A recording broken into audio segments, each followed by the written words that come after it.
Gini cara saya untuk tetap bisa cuan di Euro USD. Yes, akhirnya hit TP.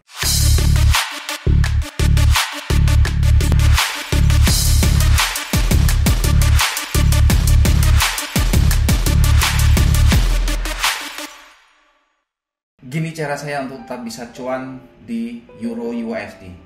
Yes, akhirnya hit TP pada harga di 1.08778 dan mari kita lihat apa yang terjadi.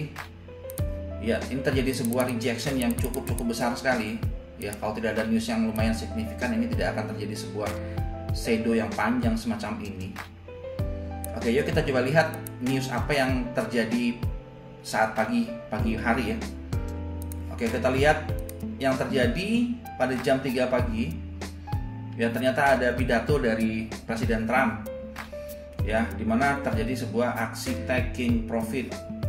Ya, yang ditandai dengan adanya shadow yang panjang dan itu sangat sesuai sekali dengan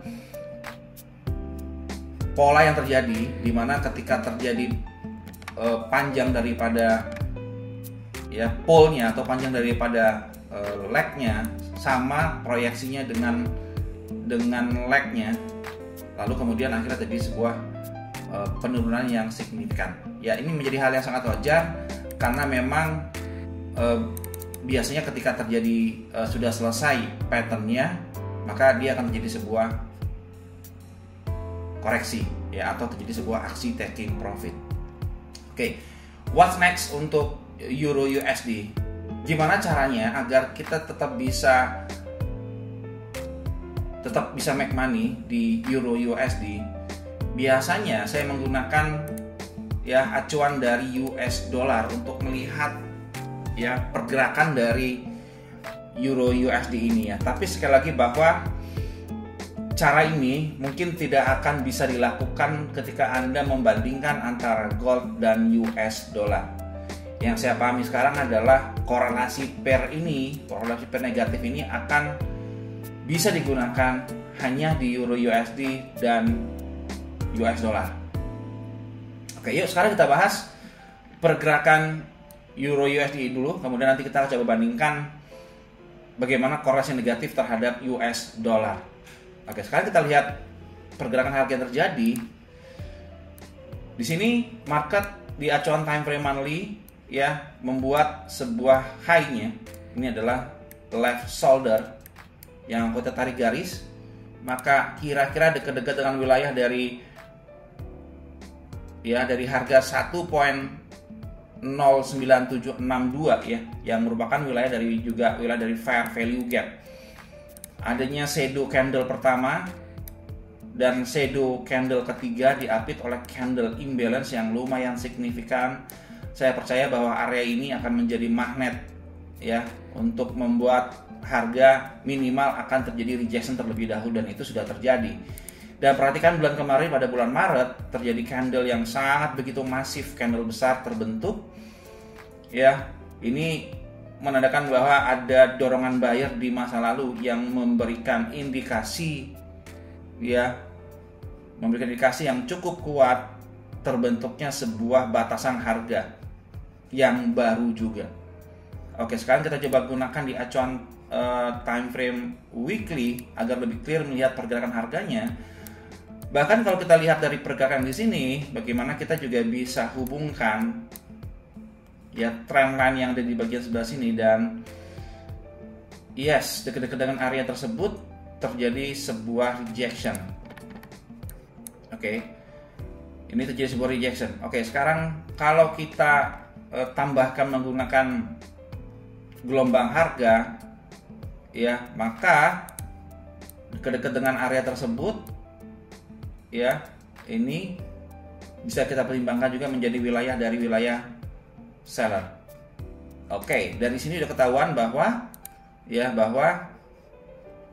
area atas, maka ini kita gunakan sebagai area untuk target. Dan kalau kalian lihat video sebelumnya, kita sudah bahas bahwa area yang menjadi target kita saat kita melakukan posisi buy yaitu melakukan TP pada area ya, tepatnya di area sini ya. Oke, kalau saya tandain garisnya itu dekat-dekat dengan area tersebut. Coba kita gunakan di acuan time frame ya, di time frame yang lebih kecil. Kalau Anda lihat di sini terjadi sebuah shadow yang cukup cantik ya teman-teman. Oke, sekarang kalau kita coba look to the left, kita coba cari tahu ya, maka kita akan ketemu wilayah zone, wilayah area yang bisa kita gunakan sebagai area seller. Di sini kita bisa gunakan sebagai area supply. Dekat area tersebut, ini adalah area supply.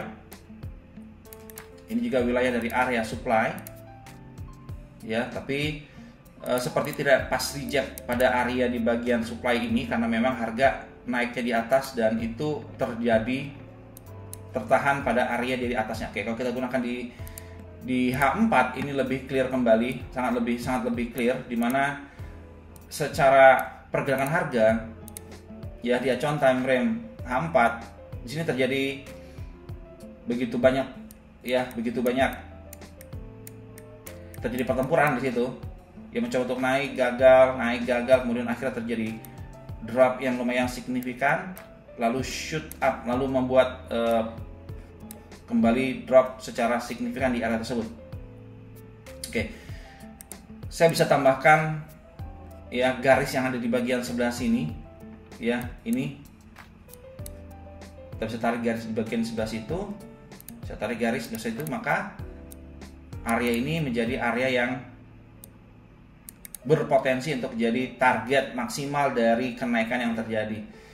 Oke, sekarang kita gunakan pada acuan time frame di H4, maka kita dapat gelombang yang lain di area tersebut ya, yaitu adalah merupakan dekat-dekat dengan wilayah dari high tertinggi, lalu terjadi breakout structure ya, dan kemudian akhir bergerak turun. Dan kita juga melihat bahwa terjadinya di bagian bawah ini ya, terjadi compression. Ini harga membuat supply di retest, ini membuat supply di retest, ini membuat supply di retest, naik kembali di atas, ini juga sudah retest. Lalu harga bergerak naik pada wilayah dari area supportnya, kemudian harga bergerak naik kembali shoot, dan akhirnya bergerak turun. Oke, sekarang apa yang harus kita lakukan dengan harga saat ini di Euro USD? Oke, kalau kita gunakan di bagian sebelah sini, terjadi sebuah gerakan yang cukup cantik di area tersebut. Jadi saya gunakan sebagai sebuah low-nya, dan ini kita gunakan sebagai area dari breakout structure-nya di area itu ya. Maka selama area ini tidak di break, maka masih ada kecenderungan dia akan bergerak ranging atau bergerak terbatas. Oke, kalau kita gunakan lagi di acuan time frame yang lebih kecil, ya ini ada candle yang cukup besar di area tersebut. Bahkan sekarang ya, kalau kita gunakan di bagian time frame yang lebih kecil, ada zona demand ya, zona demand ini ditembus ya. Jadi kalau Anda misalkan ya, seandainya ini belum kejadian ya,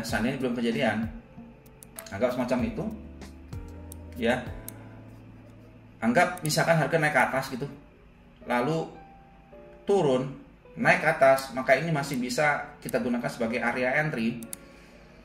Tapi hati-hati teman-teman, kalau misalkan ya dia sudah hit target duluan atau kita sebutnya sebagai late retest, maka biasanya area ini menjadi tidak ideal lagi dan biasanya cenderung akan di break. Ya, kalau Anda melakukan posisi buy langsung di area tersebut, pending order buy limit, maka ini Anda akan kena stop loss. Ya. Pernahkah teman-teman mengalami kejadian semacam itu? Anda sudah benar melakukan pending order pada area black, tapi kemudian malah kena SL ya, karena biasanya memang itu adalah kategori dari late retest. Sebaiknya hindarin dan Anda gunakan quick retest ya.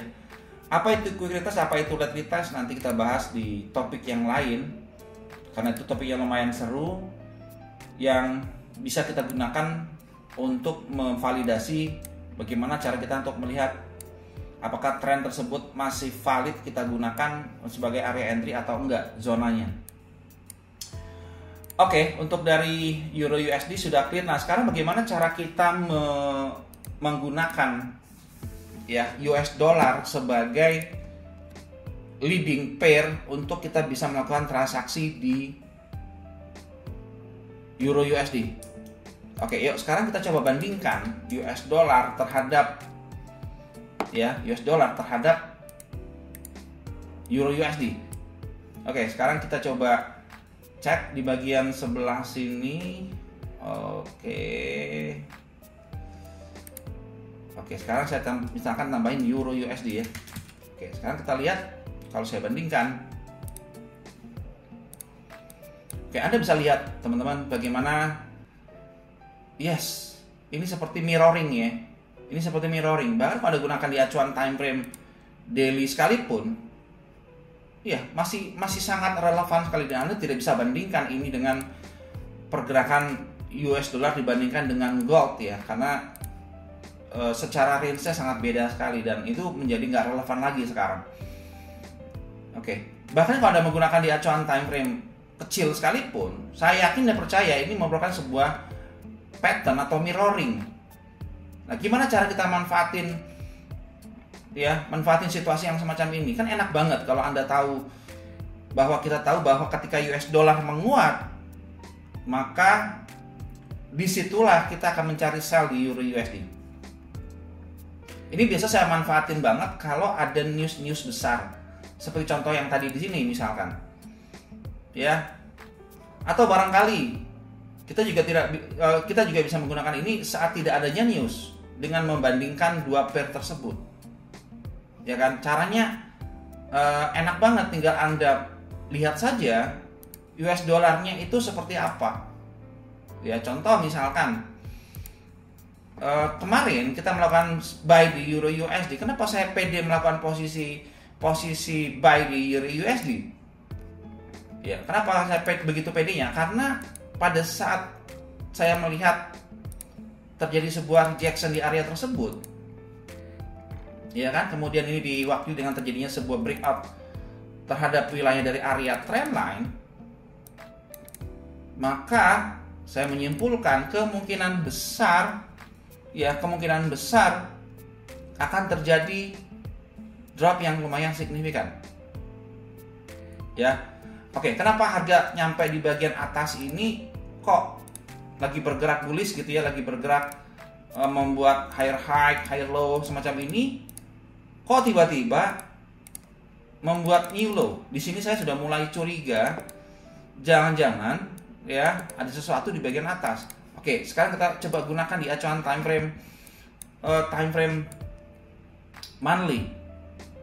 Kalau kita gunakan di acuan time frame monthly, ya, ini ada candle yang sangat-sangat besar sekali terjadi. Ini memberikan indikasi bahwa seller masih kuat banget gitu ya.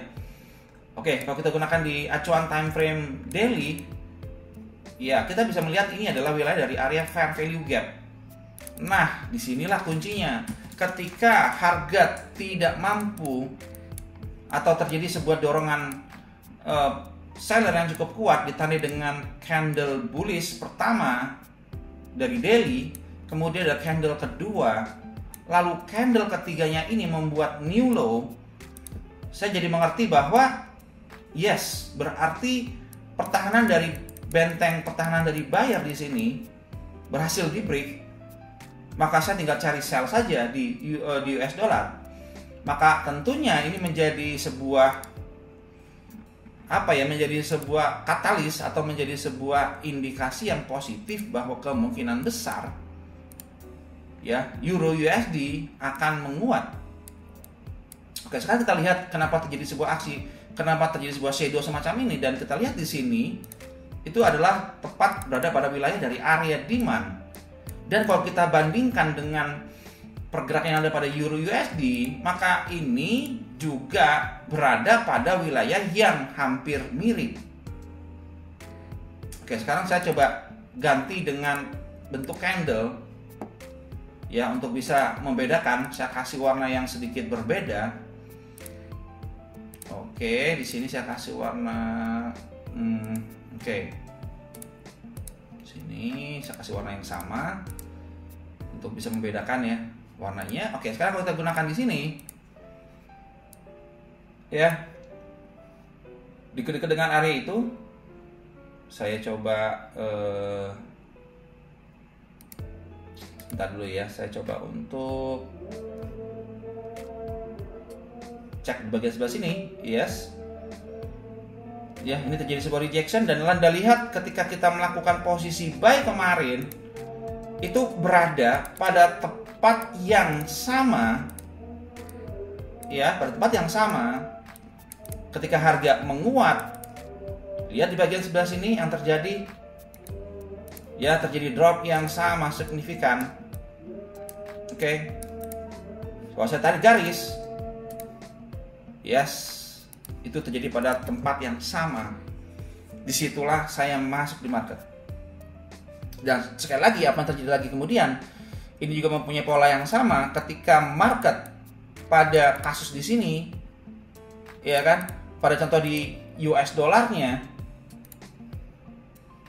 ya, ini harga reject, ya, reject kembali di area tersebut. Jadi kalau kita gunakan ini adalah wilayah dari area supportnya yang di break, kita juga bisa melihat ini juga berada pada wilayah yang dekat-dekat dengan area tersebut.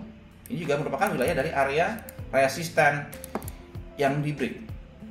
Ya, sangat menarik sekali. Dengan cara semacam ini saya bisa melihat secara real time pergerakan dari Euro USD dengan membandingkan dengan US dollar yang menjadi leading pair-nya. Jadi Euro USD saya gunakan sebagai lagging pair-nya, sedangkan US dollar saya gunakan sebagai leading pair-nya.